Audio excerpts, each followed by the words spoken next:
Bonjour Guillaume Pop. Bonjour. Vous êtes inspecteur auprès des anciennes CCRF, les directions de la concurrence, de la consommation et de la répression des fraudes. Les soldes d'hiver ont commencé mercredi dernier. Quelles sont les principales règles à respecter pour les commerçants? Alors les principales règles déjà, c'est qu'à l'extérieur du magasin, ils doivent marquer la date de début de l'opération. Ils doivent respecter surtout la loyauté du message, c'est-à-dire que quand ils mettent jusqu'à moins 70%, on doit trouver un nombre significatif d'articles à ce taux de réduction. Et par ailleurs, ils doivent pouvoir justifier que le prix fort qu'ils annoncent, c'est bien le prix qui a été pratiqué dans le mois précédant l'opération de solde. Et quelles sont les fraudes les plus courantes? Eh bien justement, c'est régulièrement le fait que les prix annoncés ne soient pas ceux qui ont été pratiqués avant, ou encore qu'on trouve très peu d'articles à moins 70%, mais aussi le mélange d'articles soldés et non soldés dans un même endroit, ce qui peut induire le consommateur en erreur. Comment se passent vos contrôles?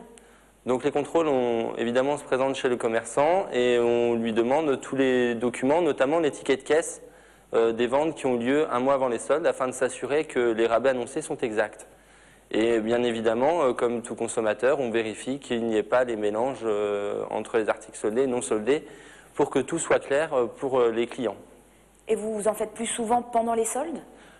Pas spécifiquement, puisque finalement on fait des contrôles tout au long de l'année sur tout ce qui est opération commerciale avec des annonces de réduction de prix, en fait des remises, donc que ce soit les promotions ou les soldes comme actuellement. Et quels sont les droits des clients? Alors les droits des clients, bien évidemment, c'est de réclamer la remise annoncée si jamais il venait à y avoir une erreur d'étiquetage par le professionnel, mais également, et il faut le rappeler, sur le ni repris ni échangé.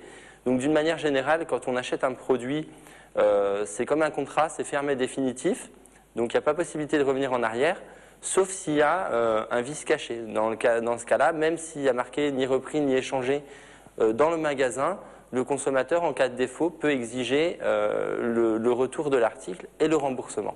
Bien sûr, il faut que le défaut ne soit pas visible et pas annoncé par le professionnel. Et que faire si l'on s'estime lésé par un commerçant?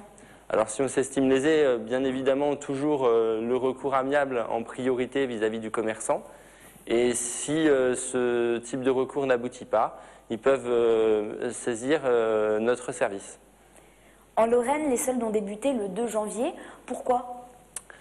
Parce qu'ils ont un critère géographique spécifique. Certains départements de la région Lorraine ont une partie de leur département qui est frontalier avec le Luxembourg. Et le Luxembourg, les soldes commencent le premier jour ouvré.